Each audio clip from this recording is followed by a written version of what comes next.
تو میں گزارش کرتا ہوں کہ ان کا بچے کا سوال بالکل ٹھیک ہے. جو کچھ آپ دیکھ رہے ہیں یہ پہلے نہیں رواداری تھی، اس حد تک تھی کہ ایک کا جلسہ ہو رہا ہے اور دوسرا مؤدب طریقے سے خاموشی سے ان کا جلوس آ رہا ہے، آرام سے چلا جایا کرتا تھا. میں اس معاملے میں 79 میں نے میئر کا الیکشن لڑا تھا. اس وقت سے میں کم از کم الیکٹڈ مینڈیٹ میں بھی رہا ہوں اور جیت ہار ہوئی ہے جیسے آپ نے فرمایا.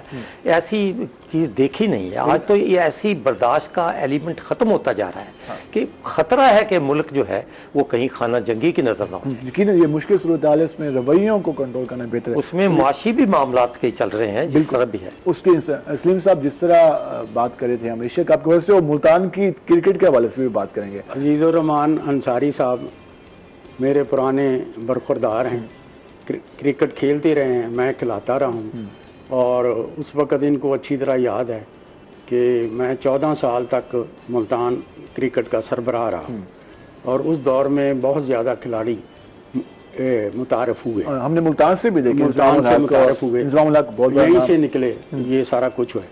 اور اس میں کچھ میرے دور میں جو سیٹ اپ تھا وہ سیٹ اپ یہ تھا کہ ہم اخبارات کے ذریعے اناؤنس کرتے تھے کہ فلاں تاریخ کو ٹرائلز، اوپن ٹرائلز ہوں گے، اور جو بھی ٹرائلز ہوتے تھے.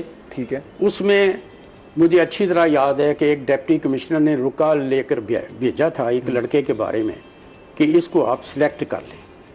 تو میں نے ان کے سپرڈنٹ کے سامنے وہ رکا پھاڑ کر پھینک دیا تھا، اور میں نے کہا تھا کہ یہ 250 لڑکا ٹرائلز کے لیے آیا ہوا ہے، اور یہ سوچ کر آیا ہے کہ جو ٹرائلز لینے والے ہیں وہ میرٹ پہ انتخاب کریں گے. شاید یہی وجہ تھی کہ اس وقت ملتان سے اچھے نام نکلے، وہ سارے لڑکے آتے رہے. دوسرے گراؤنڈز کی حالت بہت خراب ہو گئی.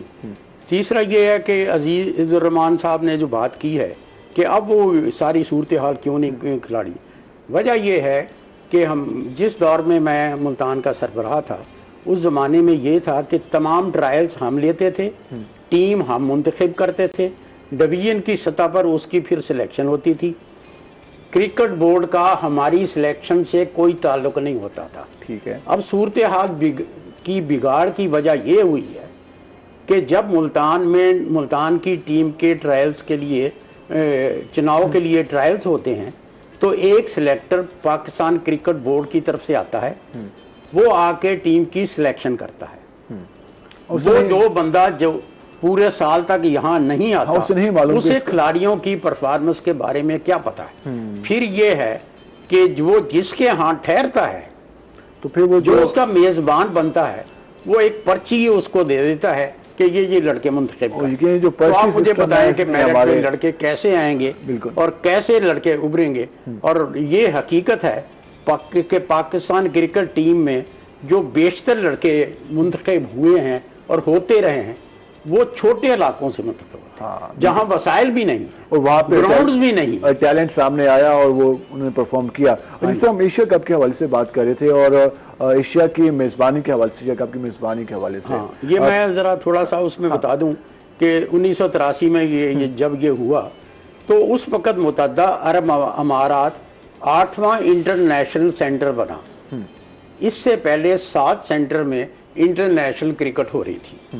Pakistan, Bharat, Sri Lanka, West Indies, Australia, England, New Zealand, یہ وہ ممالک تھے جہاں آلریڈی انٹرنیشنل میچز ہو رہے تھے. تو یہ 8واں سینٹر 1984 میں بنا. تو 3 ملکوں نے اس میں حصہ لیا، سری لنکا، پاکستان اور اپنے بھارت. اور ایشیا کپ کے ایشیا کپ میں تو پاکستان پہلا میچ 5 وکٹوں سے سری لنکا سے ہار گیا. اس کے بعد بھارت نے سری لنکا کو دوسرے میچ میں 10 وکٹوں سے ہرا دیا، سری لنکا کی ٹیم. اس کے بعد جو آخری میچ پھر پاکستان اور بھارت کا تھا، یہ ہمیشہ سے شروع سے تو پاکستان بھارت کا آخری میچ ہوا اس ٹورنامنٹ کا. تو بھارت نے پاکستان کو 54 رن سے شکست دی. پہلا Asia cup Pakistan Asia cup 84 میں ہوا. ٹھیک ہے. اس کے بعد جب یہ سینٹر بنا تو اس وقت نہ کوئی وکٹ بنانے والا تھا کہ وکٹ کیسے بنے. تو پاکستان کے 2 آدمی نور الدین اور محمد اسحاق، ٹھیک ہے، ان کو دبئی بھیجا گیا، شارجہ بھیجا گیا.